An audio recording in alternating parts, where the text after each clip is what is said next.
안녕하십니까 구독자 여러분. 오늘은 인천 개인택시가 거주 요건이 완화된다 그래서 여기에 대해서 인터뷰 좀 해보겠습니다. 먼저 대표님 본인 소개 좀 해주세요. 예, 안녕하세요. 인천 개인택시 조합 지정업체 갈산상사 이원복입니다.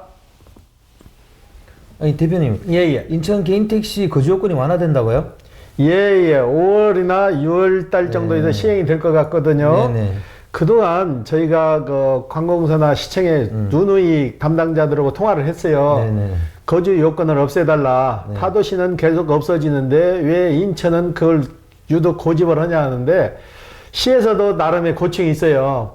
네. 지금 그걸 확 없애줄 수 없는 이유가 지금 법인 택시들이 기사들이 굉장히 부족하잖아요. 그렇죠. 법인 택시 기사 유입을 위해서 그걸 놔뒀는데 법인 택시에서 극극 반대를 한 거예요. 네. 거주 요건을 완화시켜주고 개인 택시로 진입하는 거를 많이 늘려주면은 개인 택시는 괜찮은데 회사 택시하는 분들 기사 모집이 어렵다는 얘기예요. 그것 때문에 망설였는데 지속적으로 건의하고 해가지고 긍정적인 답변을 받았거든요. 네. 그래서 5월이나 6월 달 경우 그때 아마 거의 될 것 같아요. 네. 예. 사실 이게 거주 요건이 직업의 자유를 침해하는 부분이 있다고 생각합니다. 여기에 대해서 대표님은 어떻게 생각하세요? 침해하는 정도가 아니로 제한을 해보려는 거죠. 네네. 타도시 같은 경우에도 지금 거주 요건이 거의 없어졌어요. 네네네네. 지방 같은 데는 인구 유입이 안 되다 보니까 그걸 자연스럽게 없애서 인구 유입을 유도하고 있는 상황이고 이 대도시만 수도권 중심으로 해서 그걸 없애지를 못하고 있는데 이건 없애야 되는 법이 맞고요. 맞아요. 왜 그러냐? 그 지역에 가서 일을 하고 싶은데 그걸 너는 우리 지역에 와서 이 조건이 안 되니까 이러지 마. 그건 법으로도 맞지 않는 거죠. 네. 내가 이럴 수 있으면 서울에 가서도 일을 할 수 있는 거고 부산에 가서도 일을 할 수 있는데 그리고 가장 근본적인 요인이 택시 같은 경우는 그 지역의 지리를 잘 모른다 해서 그 지역을 익힌 다음에 하라는 의도도 있는데 그건 지금은 아무 의미가 없잖아요. 네네. 지금 세상이 어느 세상인데 내비 보면은 다 나와서 골목골목까지 다 나와서 찾아가는데 그게 무슨 필요가 있냐고요. 그렇죠. 예. 그러면 지금 현재 인천 개인택시 거주 요건이 어떻게 되나요? 지금은 전입일 기준 1년. 네. 전입일 기준 1년이 지나야만 가능하는데 그걸 없앤다는 얘기죠. 네. 이제는 없애서 지금과 서울 같은 경우도 그러죠. 서울 같은 경우는 그래도 많이 완화가 된 거예요. 네. 전에 살았던 흔적만 있어 서울은 인정을 해줘요. 네네네. 근데 인천은 전에 10년을 살았던 20년 살았던 그걸 전혀 인정 안 해주는 게 그게 잘못된 거죠. 네. 각 법이 똑같으면 똑같아야지 여기 지자체마다 형평성을 둬서는 안 된다는 얘기죠. 서울 같은 경우는 전에 살았던 거주 기간도 인정을 해주는데 인천도 그러면 전에 살았던 거주 기간만 인정을 해줘도 개인 택시로 진입하려고 하시는 분들이 훨씬 수월하잖아요. 네네. 예. 그러면 완화되는 게 어떻게 완화된다는 거죠?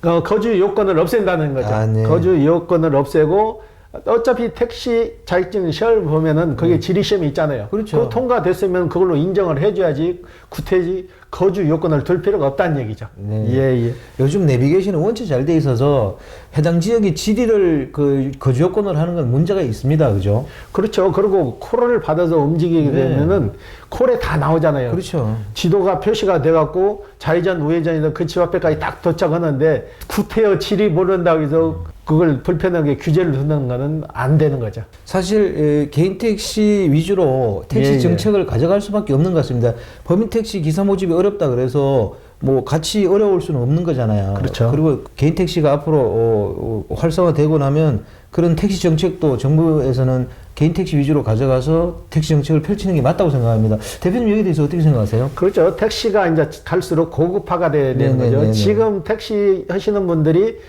전에는 길에서 손님을 태우는 시스템이었잖아요. 네네네. 어느 역전에 가면 줄을 쭉 서 있어가지고 손님이 오면 차례대로 이렇게 해서 움직였잖아요.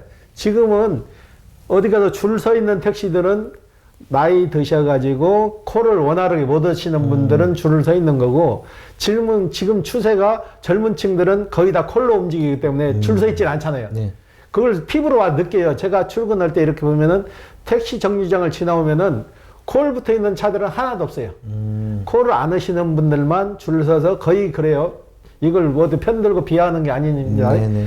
콜을 안 붙은 차량들은 손님 올 때까지 기다리느라고 줄을 쭉 서 있는 거고 콜을 하시는 분들은 그래도 콜로 지정해서 움직이기 때문에 거기서 줄을 쓰지를 않더라고. 네네. 요즘 대세가 콜 추세로 다 바뀌어가지고 앞으로 택시 자체가 콜 택시화 될 거예요. 네네. 예, 예. 이제는 진짜 택시 정책이 개인 택시 위주로 갈 수밖에 없습니다.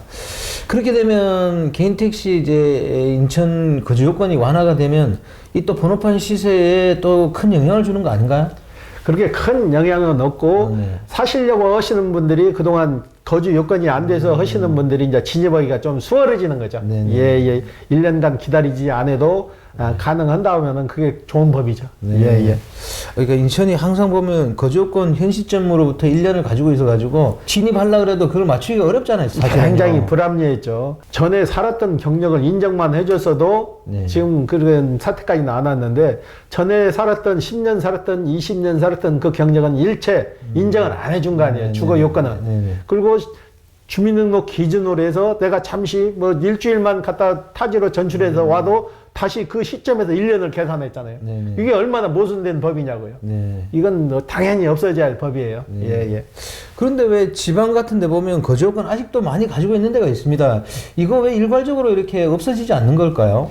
지자체마다 다 룰이 달라서 그러는데 네네. 지금 점차적으로 없어지고 있어요. 제 고향이 전라도 정읍인데 네. 정읍도 전에는 거주 요건이 있었어요. 네네. 거주 요건이 있어가지고 그 지역에 1년 이상 살아야만 그 택시를 샀는데 제 친구가 인천에서 개인 택시를 하다가 고향이 정읍이니까 정읍으로 내려가서 거주 요건이 없어지니까 바로 택시를 샀더라고. 사가지고 하는데 그거 얼마나 좋아요. 네. 동서남북으로 자기가 일할 수 있는 데 가서 고향으로 갈 수도 있고 쉽게 말해서 자기 와이프 고향으로 가고 싶다면 와이프 따라서 갈 수도 있고 거기서 그렇죠. 일을 할 수 있는 거예요. 네네. 그런 게 좋은 거지 그걸 규제를 둬서 묶는다는 것은 현실성이 떨어지는 거죠. 예. 이게 좀 빨리 시행됐으면 좋겠고요. 여기서 인천 개인 택시가 최근에 강세를 보이는 이유에 대해서 대표님 한번 설명 한번 해주십시오. 일단은 인천 개인 택시 변동 사항이 저희가 인천에 있어서 수시로 전해드리니까 그게 정보가 정확한데 인천 같은 경우에는 인구 수가 지금 폭발적으로 늘어나고 있고 그리고 베이비붐 세대로 인해서 명퇴하시는 분들 이분들 나이대가 보통 57세, 58세잖아요. 네네. 그 나이에 관두고 나서 놀 수는 없는 거잖아요. 한 15년 정도를 더 일을 해야 되는데 그에 대체할 직업이 마땅히 없는데 그래도 개인 택시가 좀 낫다는 얘기죠. 다른 그렇죠. 직업에 비해서 원금 이자가 보장되고 본인만 건강하면은 계속 운행할 수 있으니까 그래서 이걸 선호하시니까 그러다 보니까 수요가 몰리는 거예요. 인천뿐만 아니라 전국 대도시가 전부 다 지금 그 현상이 나타나는 거예요. 전에 같은 경우에는 명퇴하신 분들이 마땅한 직업이 없어도 개인 택시까지는 생각을 안 했는데 지금은 제2의 직업으로 개인 택시 인기도가 1위예요. 인기도가 1위인 이유가 연령 제한이 없이 본인이 건강 허락하는 한 계속할 수 있고 원금이 보장된다는 거. 예. 그래서 전국적으로 지금 개인 택시가 자꾸 상승 요인이 되는 거예요. 예. 저는 개인 택시 시세를 이렇게 보다 보니까 결국은 물가 상승률이더라고요. 예전에 그 밥 한 끼 한 7, 8천 했잖아요. 예, 지금은 10,000원에서 12,000원 돼야 되더라고요. 그러니까 면허 시세도 안 오를 수가 없는 겁니다. 그렇잖아요. 지금 그러잖아요. 밥을 먹고 나와서 커피숍에서 차를 한 잔 시켜도 메이커 있는 거는 6,000원 돈 하잖아요. 네네네. 옛날 밥값을 훨씬 상회를 해버렸잖아요. 네네. 근데 택시도 요금도 올라야 되지만은 그런 체제로 가다 보니까 퀄리티가 높아질 수밖에 없는 거죠. 그렇죠. 예.